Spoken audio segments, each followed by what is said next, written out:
নমস্কাৰ ছাত্ৰ ছাত্ৰীসকল, আদৰ্শ পাঠশালা চেনেললৈ তোমালোকক স্বাগতম জনাইছোঁ। তোমালোকৰ প্ৰথম ইউনিট টেষ্ট যিহেতু চলি আছে আৰু যদি তোমালোকৰ নেক্সট এক্সাম হিন্দী ইলেক্টিভ বিষয়ৰ হয় তেন্তে এই ভিডিঅ'টো তোমালোকৰ কাৰণে। আজি আমি আলোচনা কৰিম হিন্দী বিষয়ৰ তোমালোকে কি গুৰুত্বপূৰ্ণ প্ৰশ্নবিলাক তোমালোকে চাব লাগিব আৰু লগতে এটা কুৱেশ্যন পেপাৰ আছে যিটো আমি আজি সলভ কৰিম আৰু লগতে তোমালোকে আদৰ্শ পাঠশালা চেনেলটো ছাবস্ক্ৰাইব কৰি দিয়া, এনেকুৱা ধৰণৰ ভিডিঅ'সমূহ কণ্টিনিউ তোমালোকে পাই থাকিবা। আৰু কুৱেশ্যন পেপাৰখন চোৱাৰ আগতে তোমালোকে এটা কথা জানি থোৱা যে বিভিন্ন ডিষ্ট্ৰিক্টসমূহত বিভিন্ন প্ৰকাৰে কুৱেশ্যনবিলাক ছেট কৰা হৈছে। চ' তোমালোকে ইয়াত MCQ দিয়া আছে, ইয়াৰ অৰ্থ এইটো নহয় যে তোমালোকৰ জিলাতো MCQ দিব পাৰে, তেনেকুৱা নহয়। বিভিন্ন জিলাসমূহত নিজে নিজে তেওঁলোকে জিলা পৰ্যায়ত তোমালোকৰ কুৱেশ্যনকেইটা কাটা হৈছে আৰু লগতে কিছুমান স্কুলে নিজেও নিজাববীয়াকৈ কুৱেশ্যন পেপাৰখন কটা হৈছে। এই পেপাৰখন মই ইউটিউবত পালোঁ, চ' ইয়াৰ কুৱেশ্যনবিলাক মই চালোঁ, খুবেই গুৰুত্বপূৰ্ণ প্ৰশ্ন হয় এইবিলাক যিটো আমি সলভ কৰিবলৈ ওলাইছোঁ। এক নম্বৰীয়া কুৱেশ্যন MCQ কেইটা গোটেই ইমান সহজ আছে, তোমালোকে এবাৰ ভালদৰে পঢ়িলে তোমালোকে এনচাৰটো কৰিব পাৰিবা। সেইকাৰণে আমি এক নম্বৰীয়া আৰু দুই নম্বৰীয়া কুৱেশ্যনবিলাক সলভ কৰিম। এক নম্বৰীয়া কুৱেশ্যন প্ৰথমটো চোৱা কি আছে, কিন ব্যক্তিও কো সুখ কা स्वाद अधिक मिलता है। सेकेंड क्वेश्चन टू चुआ, रामधारी सिंह दिनकर जी ने कौन सी काव्य ग्रंथ के लिए ज्ञानपीठ पुरस्कार प्राप्त की थी। এইটো দুটা কুৱেশ্যনৰ উত্তৰটো চাওঁ আমি। গোটেইকেইটা সলভ কৰিম, একেবাৰে টেনশ্যন ল'ব নালাগে, আৰামত তোমালোকে বহি আগত লোৱা আৰু গোটেইকেইটা কুৱেশ্যন নিজে কৰিবলৈ চেষ্টা কৰা। যদি নোৱাৰা ভিডিঅ'খন সম্পূৰ্ণকৈ চোৱা, গোটেইকেইটা কুৱেশ্যনৰ এনচাৰবোৰ কৰা আছে। চ' ষ্টাৰ্ট কৰোঁ। প্ৰথম দুটা কুৱেশ্যনৰ উত্তৰ হ'ল, प्रथम क्वेश्चन तो क्या आছিলে, किन व्यक्तियों को सुख का स्वाद अधिक मिलता है। उत्तर तो तुम्हारे लिखिबा, जो व्यक्ति सुख का मूल्य पहले चुकाता है और उसका मजा बाद में लेता है, ऐसे व्यक्तियों को सुख का स्वाद अधिक मिलता है। मैं शॉर्ट के एन्सार लिखि दिছোঁ, तुम्हारे किंतु एग्जाम पेपरत सम्पूर्णक लिखिब। सेकेंड क्वेश्चन तो आसिल तुम्हारे, रामधारी सिंह दिनकर जी ने कौन सी काव्य ग्रंथ के लिए ज्ञानपीठ पुरस्कार प्राप्त की थी। यार उत्तर तो तुम्हारे लिखिबा, उर्वशी नामक ग्रंथ के लिए कौन सा एवॉर्ड मिला था, ज्ञानपीठ पुरस्कार प्राप्त की थी। इमानखिनि एन्सार लिखिले तुम्हारे हो जाब। এতিয়া চোৱা नेक्स्ट क्वेश्चन, प्रेमचंद जी का जन्म कहाँ हुआ था और नेक्स्ट तो आसे दीवान पद के लिए किसका चयन किया गया। আমি দুটা के লৈ आइছোঁ, ठीक আছে। ইয়াৰ উত্তৰটো চোৱা তোমালোকে, प्रेमचंद जी का जन्म बनारस के लमही नामक गाँव में हुआ था, ठीक है। इमानखिनि लिखिले हो गल। नेक्स्ट क्वेश्चन आसे, दीवान पद के लिए किसका चयन किया गया। यार उत्तरটো তোমালোকে लिखिबा, पंडित जानकी नाथ का चयन किया गया। और नेक्स्ट क्वेश्चन बिलक चुआ, दीवान साहब के समक्ष क्या शर्त रखी गई। मनुष्य के रूप में कवि रसखान कहाँ बसना चाहते हैं। प्रेम वाहिका के रचयिता कौन है। आराध्य कृष्ण के वेश धारण करते हुए कवि रसखान अधरों पर क्या धारण करना नहीं चाहते। प्रेमचंद जी की किन्हीं एक उपन्यास के नाम लिखो। এই গোটেইকেইটা কুৱেশ্যনৰ এনচাৰটো মই একেলগে দিম। কুৱেশ্যনকেইটা লাগে যদি তোমালোকে প্ৰথমে লিখি লোৱা আৰু এনচাৰকেইটা চোৱা। दीवान साहब के समक्ष क्या चुनौती रखी गई थी। आंसर तो लिखिबा, दीवान साहब के समक्ष ये शर्त रखी गई कि दीवान साहब खुद उस पद का चयन करें। मनुष्य के रूप में कवि रसखान कहाँ बसना चाहते हैं। उत्तर तो तुम्हारे लिखिबा, मनुष्य के रूप में कवि रसखान गोकुल के गांव में बसना चाहते हैं। नेक्स्ट क्वेश्चन, प्रेम वाटिका के रचयिता कौन है। रसखान। और नेक्स्ट क्वेश्चन आसे तुम्हारे, आराध्य कृष्ण का वेश धारण करते हुए कवि रसखान अधरों पर क्या धारण करना नहीं चाहते। यार उत्तर तो होगा तुम्हारे मुरली धारण करना नहीं चाहते। नेक्स्ट क्वेश्चन आसे तुम्हारे, प्रेमचंद जी की किन्हीं एक उपन्यास के नाम लिखो। एकटा लिखिबले दिसे, मैं तुम्हारे तीनिटा लिखि दिছোঁ, गोदान, निर्मला, गबन। जी तुम्हारे मनत रही जाए সেইটো তোমালোকে লিখিবা যদি তোমালোকৰ এক্সামত কুৱেশ্যনটো আহে, ঠিক আছে। এইবিলাক গোটেইকেইটা কুৱেশ্যন তোমালোকে প্ৰেক্টিছ হিচাপে কৰি যাবা, কথা নাই যে এইবিলাকেই কুৱেশ্যন তোমালোকৰ পৰীক্ষাটো আহি যাব পাৰে। আৰু লাষ্টত মই কেইবাটাও ইম্পৰ্টেণ্ট কুৱেশ্যন দেখুৱাই দিম যিবিলাক তোমালোকৰ এক্সামত আহি যাব পাৰে। এক নম্বৰৰ লাষ্ট কুৱেশ্যনটো হৈছে, कवि रसखान कैसे इंसान थे। उत्तरটো लिखिबा, कवि रसखान कोमल हृदय वाले भावुक प्रकृति के इंसान थे। इमानखिनि लिखिले हो गल। दुई नम्बरीয়া कुৱেশ্যন চোৱা, जिंदगी का भेद किसे मालूम है। কিন্তু তাৰ আগতে তোমালোকে চেনেলটো ছাবস্ক্ৰাইব কৰিবলৈ নাপাহৰিবা। जिंदगी का भेद किसे मालूम है। पंडित जानकी नाथ में कौन कौन से गुण थे। एक उम्मीदवार ने गाड़ी वाले की मदद कैसे की। এতিয়া আমি এই তিনিটা কুৱেশ্যনৰ উত্তৰবিলাক চাম।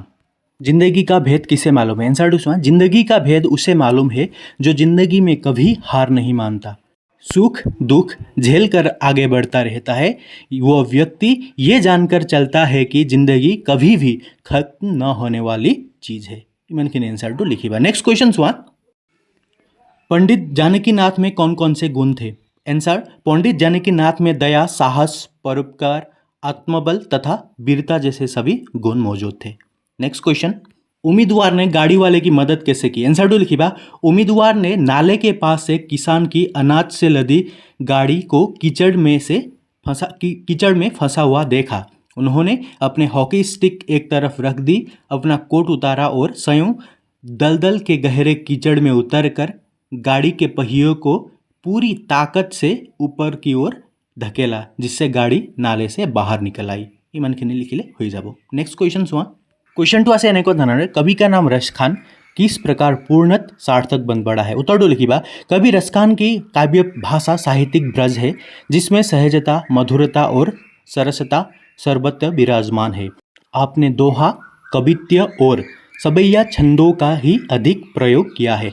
भावुक हृदय से बनी इनकी रचनाओं में भक्ति रस, प्रेम रस और काव्य रस तीनों भरपूर विद्यमान है। अतः कवि का नाम रश खान पूर्णत सार्थक बन पड़ा। बाहिर तो अकमान बैकग्राउंड नॉइज हो আছে তাত তোমালোকে ধ্যান দিব নালাগে। নিজৰ পঢ়া, নিজৰ কুৱেশ্যনৰ ওপৰত ধ্যান দিবা। নেক্সট কুৱেশ্যন চোৱা।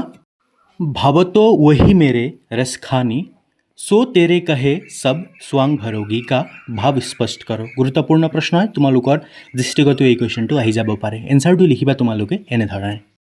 कवि रश खान को भी गोपियों की तरह श्री कृष्ण के प्रेम में पीले वस्त्र धारण कर, हाथ में लाठी लेकर ग्वालिनों के संग वन में गाय चराने का मन है। वे कृष्ण के जैसे सभी वस्त्र धारण करेंगे, सिर्फ मुरली अपने होठों पर नहीं रखना चाहते, क्योंकि अपने होठों से मुरली लगाकर श्री कृष्ण सबको भूल जाते हैं। सिंपल के कबले गले ये जे श्रीकृष्ण लगवा सकलोखिनि वस्त्रखिनि सकलो बस्तुखिनि रश खाने धारण करिब विचारिছিল। सिंपल এইটোৱে হয় यार भाव स्पष्ट। ठीक है। नेक्स्ट क्वेश्चन चुआ। चांदनी की शीतलता का आनंद कैसे मनुष्य उठा पाता है? यार आंसर तो लिखिबा तुम्हारे। चांदनी की शीतलता का आनंद वे लोग उठा पाते हैं जो दिन भर धूप में काम कर थके हारे घर को लौटते हैं, जिसके शरीर को अब तरलाई की जरूरत महसूस होती है। यार पाছত आमी गोटेकिटा कुवेश्चनबिलाक चुआ जिबिलाक तुम्हालोकर 3 নম্বৰে 4 নম্বৰে कुवेश्चन আছে, ग्रामार सेक्शन আছে। गोटेकिटा मैं तुम्हालोকক देखुवाई দি আছো, তোমালোকে ভালদৰে প্ৰেক্টিছ কৰি যাবা। ঠিক আছে ছাত্ৰ ছাত্ৰীসকল, ইয়াত থকা ব্যাখ্যা কৰাকেইটা তোমালোকে ভালদৰে চাই যাবা, তোমালোকৰ দৃষ্টিগত আহি যাব পাৰে। মনুষ্য हो तो वही नित्यानंद के ध्येन मझारन। এই কুৱেশ্যনটো এই ব্যাখ্যা কৰাটো ইম্পৰ্টেণ্ট হয়। আৰু এইটো গ নম্বৰ যিটো আছে গহেৰে পানী में बैठने से, ये অকমান স্পেলিংটো ভুল হৈ আছে, গহেৰে পানী में बैठने से मोती मिलती है। এইটো ব্যাখ্যা কৰাৰ তোমালোকৰ দৃষ্টিগত আহি যাব পাৰে, ভালদৰে চাই পেলাই যাব। ঠিক আছে। নেক্সট তোমালোকে এইটো আছে কিসনে কিসে কাহা লিখিয়ে, এইটো তোমালোকে ভালদৰে চাই পেলাই যাবা। আৰু গ্ৰামাৰ সেকশন আছে তোমালোকে চোৱা, আৰু গ্ৰামাৰ সেকশন আছে তোমালোকে প্ৰেক্টিছ কৰি ল'বা ভালদৰে। যদি কিবা নোৱাৰা কমেণ্ট কৰিবা। আৰু লগতে এতিয়া মই কিতাপৰ পৰা দুই এটা তোমালোকক ইম্পৰ্টেণ্ট কুৱেশ্যনবিলাক দিম, যিবিলাক তোমালোকৰ অহাৰ চান্স আছে। ইম্পৰ্টেণ্ট কুৱেশ্যনবিলাক হয় এবাৰ চাই দিবা। ঠিক আছে। এতিয়া চোৱা কিতাপৰ পৰা কেইটামান গুৰুত্বপূৰ্ণ প্ৰশ্নবোৰ চোৱা। মই শ্বৰ্টকৈ কেইটামান পইণ্টকেইটা কৈ দিম। দিনকৰজী জন তোমালোকে চাই ল'বা কিমান চনত হৈছিল। আৰু লগতে ইয়াত চোৱা তোমালোকে উৰ্বশী নামৰ গ্ৰন্থৰ বাবে জ্ঞানপীঠ বঁটা পাইছিল, আৰু লগতে সাহিত্য একাডেমি বঁটাও পাইছিল। কিহৰ বাবে? সংস্কৃতিকে 4 অধ্যায়। এইটো কথা তোমালোকে মনত ৰাখিবা। আৰু পদ্মভূষণ অৱাৰ্ডো তেওঁ পাইছিল। আৰু ঠিক আছে, গদ্য কেইটামান তোমালোকে ইয়াৰ পৰা মনত ৰাখি যাবা। আৰু চোৱা কুৱেশ্যন এনচাৰৰ পৰা তোমালোকে চাব লাগিব।